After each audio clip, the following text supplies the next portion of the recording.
Hey guys, I'm Boo. We're in New Jersey, and welcome back to the 31 Days of Horror. Today we're going to be talking about a little film called Deadheads, where this guy wakes up in a lab. He's hooked up to like tubes and stuff. He pulls them all out, and he goes out into the world, escapes from the lab, and he sees like people running and people eating other people, and he's like, what the fuck is going on, you know? And he runs into this guy, and the guy's like, oh yeah, dude. He's like, what the hell's wrong with your face? And he's like, dude, what the hell's wrong with your face? You're a zombie. And he's like, dude, no, I'm not a zombie. He's like, you're a zombie. And so the whole like beginning of it starts with him in complete denial.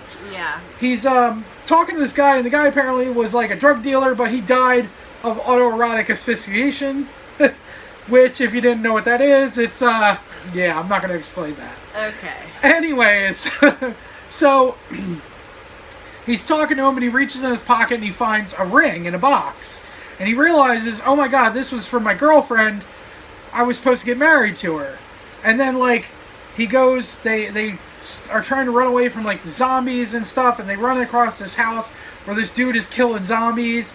And he's like, oh my god, we need to get the hell out of here. So they run to a bar, and while they're in the bar, they realize that, like, the guy realizes he's been asleep for 3 years. But the thing I think that's most confusing is that they can talk and the other zombies can't. Well, later on in the movie, they do explain why that is. No, I know, but I'm just saying, like, that adds to their confusion as Absolutely. to why they can talk to each other, but the other ones are just moaning. Right. So anyways, next thing happens is they go on this pilgrimage to find his girlfriend, and so he can tell her he loves her and he wants to be with her or whatever, or just give her the ring. But then over the whole course of it, he kind of gets to this point where, like, in his life, he really didn't have much going for him.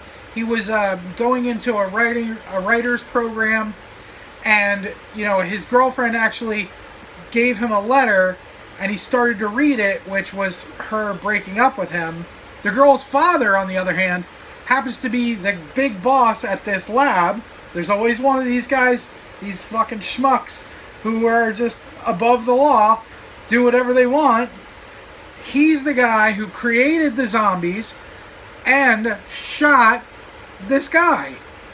So he kills the guy to stop him from being with his daughter because he had nothing going for him or whatever. End up, you know, like the one guy who was at the other place killing zombies, he teams up with like their team to capture zombies and kill zombies and whatever. And he ends up, they finally get captured.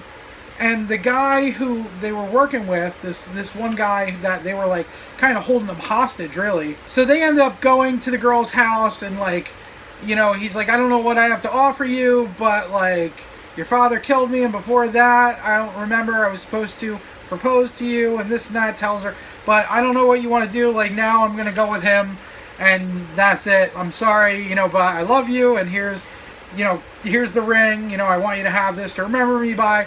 And he starts walking away, and of course, she's like, wait, and she runs and like kisses him, and she's like, I love you too, blah, blah, blah. And it's like a happy ending. Yeah, it was a good movie. It was a funny movie. The funniest thing was the one guy, Cheese.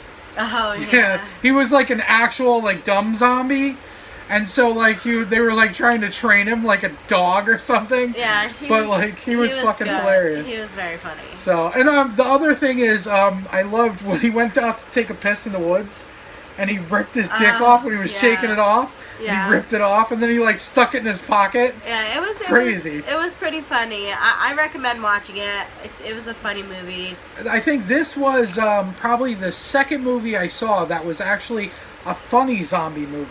Yeah. So, and that, you know, it wasn't really made that long ago, I think. It was maybe 2003 or something like that. I'm not sure. Shortly before that, I saw, of course, the Night of the Living Dead, The Return of the Living Dead. Right, well, that's another And they had two story. versions of that, which, thanks, Ed, for, you know, leaving that comment. Yeah. There was actually two versions of Return of the Living Dead. One of them was funny, the other one not so much. But the funny one was the first time I'd ever seen parody on a zombie movie. So, anyways, you have anything to say about that movie? No, I said it all. It was funny. I recommend it, and you should watch it. So. Absolutely. So anyways, that's about what we got for today. Thank you guys for liking, commenting, and subscribing. Go ahead and click on over here to see my yesterday's video Click above my head to catch Allie's 31 Days of Horror, completely different movies. Bye. And click over here to check out my picture and subscribe to the channel. Also, don't forget to hit the bell icon so you never miss another video. That's about it. We'll see you guys in the next one. Bye. Bye.